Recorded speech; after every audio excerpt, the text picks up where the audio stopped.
என்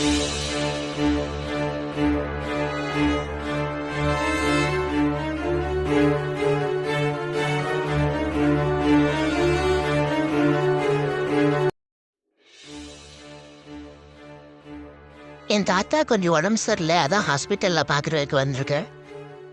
சரி, உள்ள வர சொல்லு, செக் பண்ணி பார்க்கலாம்.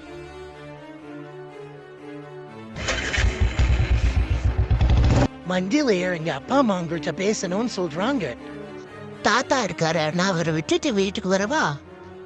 இல்ல, அப்பா அம்மா அர்ஜென்ட்டா பார்க்கணும்னு சொன்னாங்க, இப்பவே வாங்க நீங்க.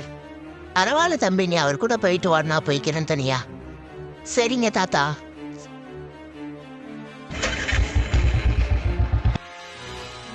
உங்க அப்பா அம்மா இருப்பாங்கன்னு சொன்னீங்க, எங்க காணோம்? அவங்களாம் இங்க இல்ல. உங்க எங்க அக்கா விட்டு பிரிஞ்சு போயிரு. நீ வேற ஜாதி, நான் வேற ஜாதி.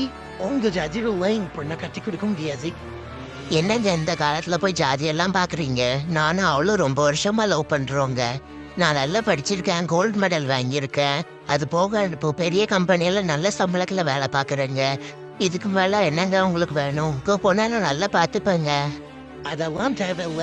நீ எங்க ஜாதி கிடையாது, கீழ் ஜாதி. அதனால உனக்கு பொண்ணு கொடுக்க முடியாது. உனக்கு 1000 ஓட்டி சொல்லாச்சுன்னு கேட்க மாட்டியா? இல்லங்க, நான் உங்களை ரொம்ப உயிருக்கு உயிரா லவ் பண்றேன். என்னால பிரிஞ்சு போக முடியாது. சொன்னா கேட்க மாட்டல.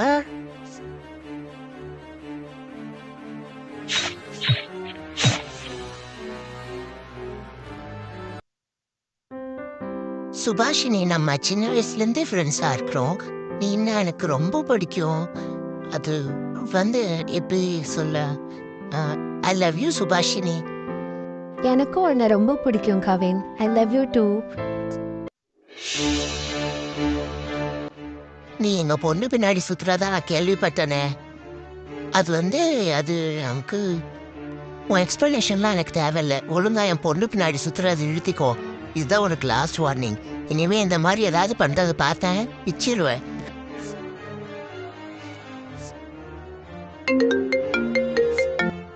ஹலோ, நீ இப்பவே எங்க வீட்டுல பொண்ணு கேக்குறியா?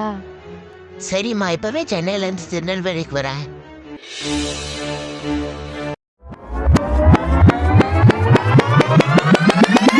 என்னம்மா அவங்க சொல்றது எல்லாம் உண்மையா? அவங்க அம்மா கம்ப்ளைண்ட் கொடுத்துருக்காங்க, உங்க தம்பி தான் உங்க பையனை கொண்டிருக்காங்கன்னு.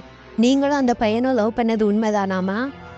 நானும் கவினை லவ் பண்ணது உண்மைதான் மேடம். ஆனால் எங்கள் அப்பா அம்மா அவனை கொலை பண்ண சொல்லலை.